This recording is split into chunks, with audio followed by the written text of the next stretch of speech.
Have you ever left a doctor's appointment feeling uneasy, dismissed, or like your concerns weren't truly heard? If you're a woman over 60, this video is for you. It could not only save your health but potentially your life. We're diving into 5 shocking questions doctors ask that might seem innocent but can hide manipulative, condescending, or even dangerous intentions. As a doctor, I've seen behind the curtain, and I'm exposing these red flags to empower you to take control of your care. You need to watch until the end because the 5th question is the most disturbingly common and one that could silently undermine your independence if you don't know how to respond. Before we begin, I would appreciate it if you like this video. You can help me continue to spread the old age lesson. If you haven't subscribed yet, I recommend you subscribe and turn on the bell so you don't miss any videos. If you like this video, please comment number 1. If you don't like it, comment number 0 to let me know, so I can make a better video for you. Now let's get started. 1. Are you sure you want to know the results? Imagine you're sitting in a sterile exam room, waiting anxiously for the results of a recent blood test, scan, or screening. The doctor walks in, reviews your chart, and instead of diving into the findings, they pause, offer a sympathetic smile, and ask, "Are you sure you want to know the results?" At first, it might feel like they're being kind, as if they're shielding you from potentially upsetting news. But let's be clear, this question is a glaring red flag, and it's one I've seen used far too often, especially with older women. Why would a doctor hesitate to share the truth about your body? Your health is not their secret to keep, it's your right to know. This question often serves as a subtle tactic to emotionally manage you, and it can stem from a variety of less than noble motivations. Sometimes, it's about the doctor's own discomfort. Explaining complex or serious results takes time, empathy, and effort. Not every doctor is willing to invest that energy. Some use this question to gently nudge you toward ignorance, hoping you'll say, "No, I trust you, just handle it." Others might be covering for their own lack of clarity about the results or their reluctance to engage in a lengthy discussion about next steps. This tactic can have devastating consequences. Consider the case of Janet, a 68-year-old woman I treated. She came to me complaining of persistent fatigue that had worsened over months. Her previous doctor had ordered blood work but dismissed her concerns with a vague, "Everything's probably fine. Do you even want to hear the full breakdown?" Trusting his judgment, Janet declined. She didn't want to seem like a bother. 6 months later, when she sought a second opinion from me, we reviewed those same results. Her iron levels were dangerously low, and her platelet count was dropping, early warning signs of a bone marrow disorder that could have been addressed much earlier with proper intervention. Had she been informed and empowered from the start, her condition might not have progressed as far as it did. The truth is, ignorance is not bliss when it comes to your health. Knowing your results, good, bad, or complicated, can be the difference between catching a problem early or letting it spiral into something life-threatening. A doctor's job is to inform you, not to gatekeep information or make you feel like you're better off in the dark. If a doctor hesitates to share your results or frames it as a favor to withhold them, you have every right to be suspicious. Push back. Say, "Yes, I want to know everything. Explain it to me clearly." Demand transparency, because your health depends on it. 2. Do you really want to go through all that at your age? This question is one of the most insidious I've encountered in my years as a physician. It's delivered with a tone of concern, as if the doctor is looking out for your best interests, but beneath the surface, it's deeply condescending and often rooted in medical ageism. When a doctor asks, "Do you really want to go through all that at your age?" they're not inquiring about your personal goals, your physical capabilities, or your quality of life. Instead, they're making a judgment based solely on the number of years you've lived, as if that number defines your worth or your potential for recovery. I've seen this question derail patients' confidence and care plans, particularly for older women. Take the example of Sarah, a vibrant 72-year-old woman I treated. Sarah was an avid gardener, walked daily, and lived a full, independent life. She suffered from severe knee arthritis that made every step painful, significantly limiting her ability to enjoy her hobbies. She consulted an orthopedic surgeon about a knee replacement, a procedure that could have restored her mobility and quality of life. Instead of discussing her options, the surgeon asked, "Do you really want to go through all that at your age?" That single question planted a seed of doubt, not about her medical eligibility, but about her personal worth. She began to question whether she was too old to deserve relief from her pain. When she came to me, hesitant and discouraged, I was furious. Sarah was an excellent candidate for surgery. Her heart was strong, her recovery potential was high, and her pain was a daily burden. After a thorough discussion of the risks and benefits, she chose to proceed with the surgery and regained her active lifestyle. This kind of question often reflects a doctor's internal bias, not a medical reality. Some physicians quietly decide that patients over a certain age, 70, 75, 80, shouldn't bother with aggressive treatments or surgeries, as if those years mark the end of a life worth improving. They make assumptions about your vitality, your goals, or your willingness to endure recovery, without ever asking what matters to you. But age is just a number. It doesn't define your resilience, your dreams, or your capacity to heal. If a doctor asks this question, stop them immediately. Say, yes, I do want to go through it, because I want to live well, not just survive. You are not a statistic, and you deserve a doctor who believes in your future as much as you do. If you are still watching this video and finding these lessons useful, please comment number 1 below to let me know that you are still watching this video with me. Thank you for your valuable time. 3. Have you considered just letting nature take its course? This question is the one that gets under my skin the most. It's often delivered with a calm, almost philosophical tone, as if the doctor is offering profound wisdom or a moment of spiritual clarity. But don't be fooled. This question can be incredibly dangerous, especially when it's used to dismiss viable treatment options. In rare cases, such as truly palliative situations where treatment offers little benefit, discussing a natural approach might be appropriate. But far too often, I've seen this question used as a cop-out, a way for doctors to avoid explaining all your options or to subtly steer you toward giving up. This phrase is particularly insidious because it's disproportionately directed at older women, often under the guise of compassion. I'll never forget the case of Margaret, an 82-year-old woman who came to me after a diagnosis of early-stage breast cancer. Margaret was otherwise healthy, living independently, volunteering at her local library, and playing bridge twice a week. Her previous doctor had suggested, "At your age, maybe it's time to let nature take its course." She hadn't even been referred to an oncologist or informed about a lumpectomy, a minimally invasive procedure with a high success rate and quick recovery time. The doctor's recommendation wasn't based on her medical condition or her wishes. It was rooted in an assumption that her age made her treatment unnecessary. I sat with Margaret, walked her through every option, and answered her questions. She chose the lumpectomy, recovered swiftly, and 5 years later, she's still thriving, cancer-free, and living life on her terms. When a doctor suggests letting nature take its course, they're often bypassing their responsibility to empower you with knowledge. They might assume you're too frail, too tired, or too old to fight for your health, but those assumptions are not theirs to make. You have the right to make informed decisions about your care, whether that means pursuing treatment or choosing to forego it. But that choice must come from you, not from a doctor's biased suggestion cloaked in kindness. If you hear this question, don't nod along. Challenge it. Ask, are you saying there are no viable options left? What would you recommend if I were 50? Is this advice based on medical evidence or your perception of my age? These questions can expose whether the doctor's recommendation is grounded in fact or prejudice, and they'll remind the doctor that you're an active participant in your care, not a passive recipient of their opinions. 4. Who's making your medical decisions for you?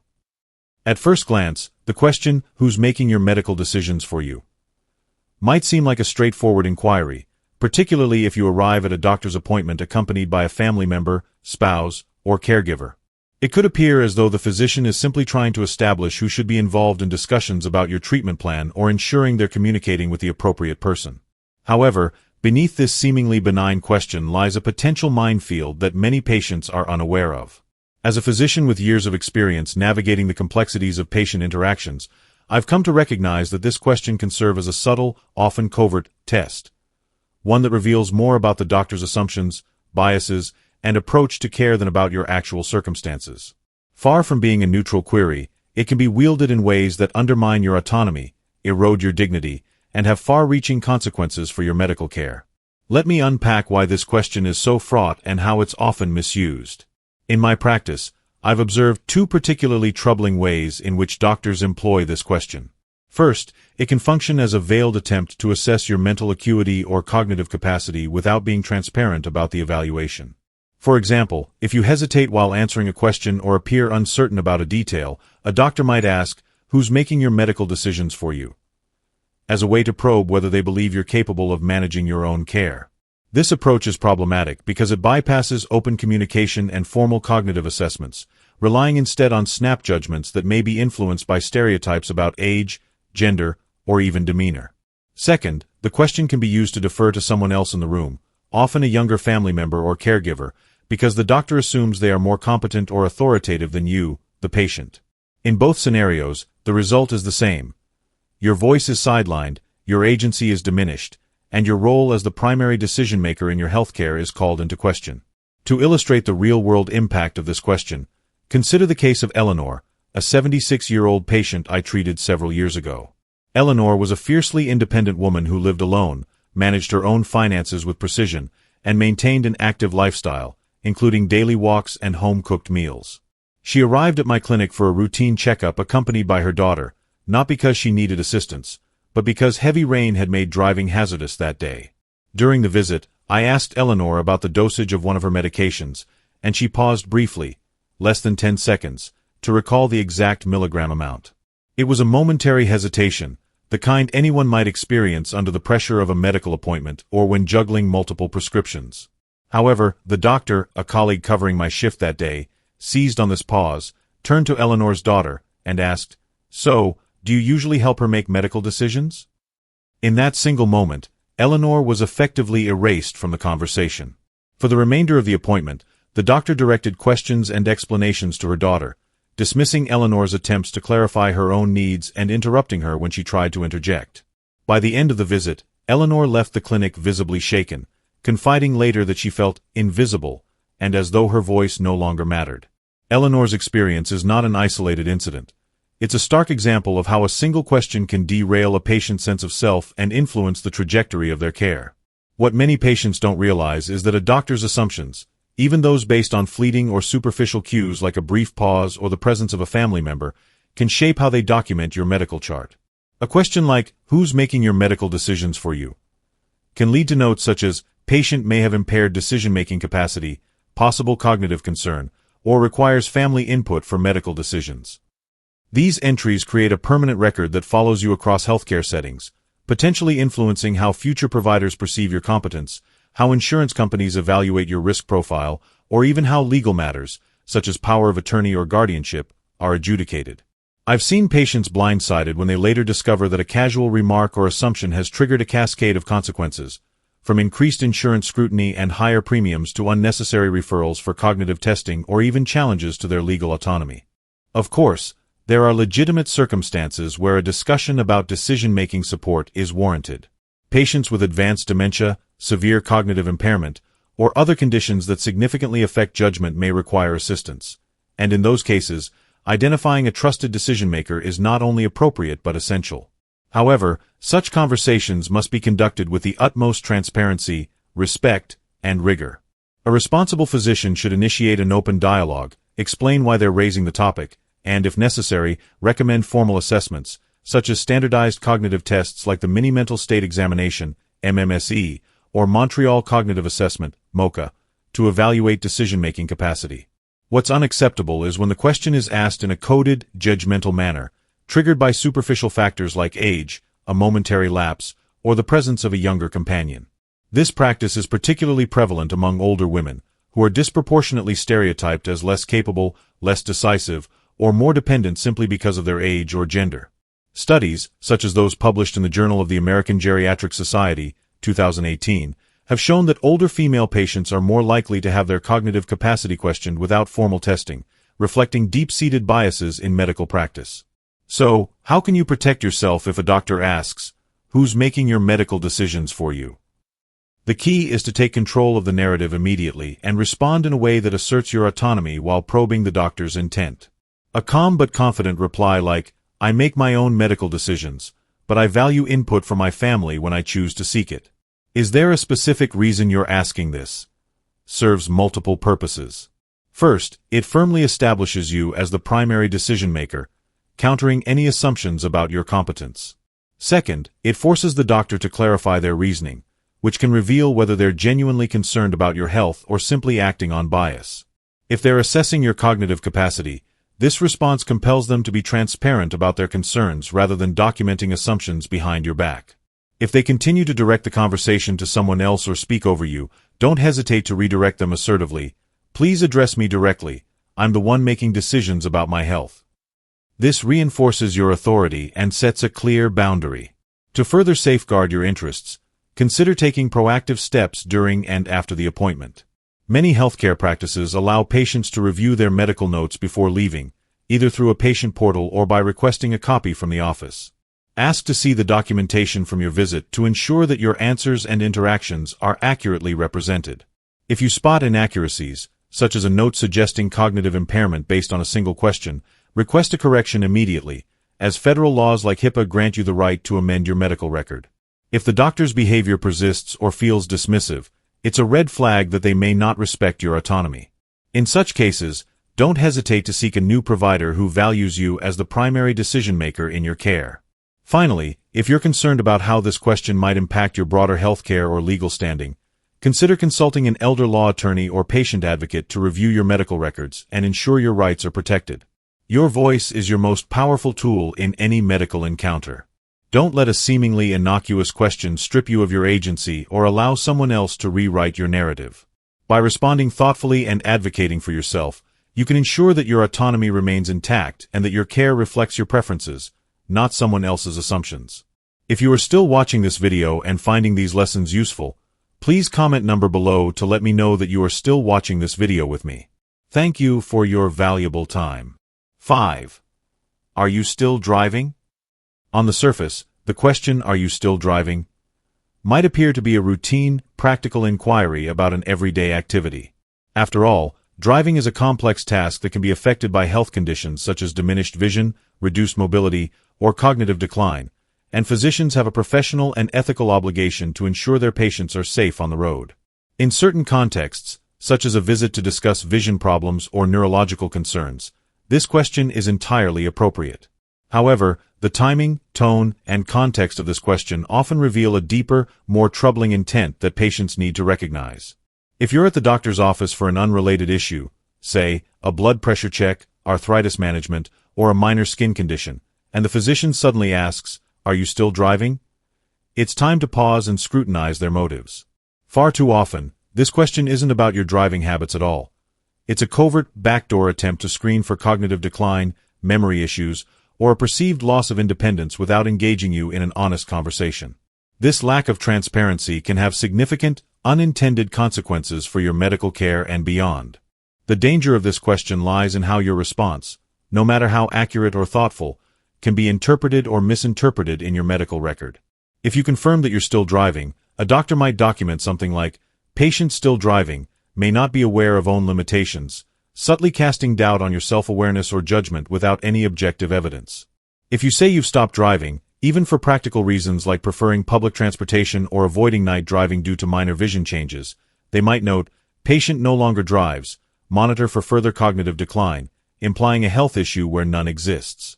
In either case, your answer can be twisted to fit a preconceived narrative, often rooted in ageist or gendered stereotypes rather than medical facts. This is especially common among older women, who are frequently stereotyped as frail, less competent, or overly cautious simply because of their age or gender. Research, such as a 2020 study in The Gerontologist, has highlighted how older female patients are more likely to face scrutiny about their independence based on vague or unrelated cues, reflecting systemic biases in healthcare. To underscore the real-world stakes of this question, let me share the story of Clara, an 80-year-old patient I treated who embodied vitality and sharpness. Clara was a dedicated volunteer at her local community center, where she organized events and mentored younger members. She had proactively chosen to stop driving at night due to mild, age-related changes in her vision, a responsible decision that demonstrated her self-awareness and commitment to safety. During a routine visit to address a minor skin rash, her primary care physician casually asked, "Are you still driving?" Clara explained that she limited her driving to daytime hours for safety reasons, expecting her choice to be acknowledged as prudent. Instead, the doctor documented in her chart, "Patient reports reduced driving, possible early cognitive decline. This single note, based on a question unrelated to the purpose of her visit, triggered an insurance review that flagged Clara as a high-risk patient, resulting in a 30% increase in her premiums. Clara was devastated when she learned of the note, not only because it misrepresented her capabilities but also because it led to financial and emotional consequences she hadn't anticipated. What makes this question so insidious is the lack of transparency and context. If a doctor is genuinely concerned about your ability to drive safely, whether due to vision, mobility, or cognitive issues, they should address those concerns directly and respectfully. For example, they might say, "I'd like to discuss how your health might impact your driving. Have you noticed any challenges, like difficulty seeing at night or reacting to traffic?" Or recommend a formal evaluation, such as a vision test, a neurological assessment, or a driving simulation conducted by a certified specialist. These approaches respect your right to an open dialogue and ensure that any conclusions are based on evidence, not assumptions. Asking, "Are you still driving?" in a vague, out-of-context manner is a lazy shortcut that circumvents your right to informed consent and risks mislabeling you in ways that can ripple through your healthcare, insurance, and personal life. For instance, a single note questioning your driving ability could prompt family members to question your independence, lead to increased insurance scrutiny, or even trigger mandatory reporting to the Department of Motor Vehicles in some states, depending on local regulations. So, how should you respond if a doctor asks, "Are you still driving?" First, assess the context of the question. If it feels unrelated to the purpose of your visit or seems to come out of nowhere, resist the urge to answer reflexively. Instead, respond with a question of your own to probe their intent. "Yes, I drive when it's safe and appropriate for me." Why are you asking? Are you concerned about a specific health issue? This approach accomplishes two things. It provides a clear, confident answer that reinforces your competence, and it shifts the burden back to the doctor to justify their question. If you don't drive, be explicit about the reason to prevent misinterpretation. "I've chosen not to drive because I prefer public transportation and it suits my lifestyle, not because of any health limitations." This clarity helps ensure that your decision is documented as a personal choice, not a medical red flag. To protect yourself further, take proactive steps to monitor how your visit is documented. Ask to review your medical notes before leaving the appointment, either through a patient portal or by requesting a printed copy from the office staff. This allows you to verify that your answers are accurately represented and to address any inaccuracies immediately. For example, if you notice a note suggesting cognitive concerns based solely on your driving habits, request a correction under HIPAA, which grants you the right to amend your medical record. If the doctor's question feels judgmental or dismissive, it may indicate a broader lack of respect for your autonomy. Consider seeking a new provider who engages you as an equal partner in your care. Additionally, if you're concerned about the broader implications of such questions, such as their impact on your insurance or legal standing, consult a patient advocate or elder law attorney to review your records and protect your rights. Ultimately, the question, "Are you still driving?" is a reminder that even seemingly harmless inquiries can carry hidden agendas. By responding thoughtfully, questioning the doctor's intent, and advocating for accurate documentation, you can ensure that your voice remains central in your healthcare and that your independence is respected. Don't let a single question derail your narrative. Take the wheel and steer the conversation where it needs to go. Taking control of your healthcare narrative. The questions, "Who's making your medical decisions for you?" and "Are you still driving?" may seem innocuous, but they can carry hidden agendas that undermine your autonomy, question your competence, and shape your care in ways you might not expect. They're often rooted in ageist biases that dismiss older patients, particularly women, as less capable, less decisive, or less deserving of thorough, respectful care. These questions can lead to inaccurate chart notes, insurance complications, or even doubts about your independence, all without your full awareness. But you have the power to take control. When these questions arise, don't let them pass unchallenged. Ask for clarification, assert your independence, and demand transparency about why the question is being asked and how your answers will be documented. You are the expert on your own life, and your doctor's role is to partner with you, not to make assumptions or sideline your voice. By advocating for yourself, you're not just protecting your health, you're defending your right to be seen, heard, and respected in every medical encounter. Your story is yours to write, and no one should take the pen out of your hand. Thank you for watching this video all the way through. You've just taken a powerful step toward advocating for your health. I hope you're feeling empowered to recognize those red flag questions and stand up for the care you deserve. Now, I'd love to hear from you. What's one key thing you've learned from this video that you'll carry forward in your life? Maybe it's how to respond to a doctor's hesitation or how to demand transparency about your care. Drop that one lesson in the comments below and let's inspire each other. If you like this video, please leave your comment below, and don't forget to like, share, and subscribe to our YouTube channel for more tips to protect your health and live your best life.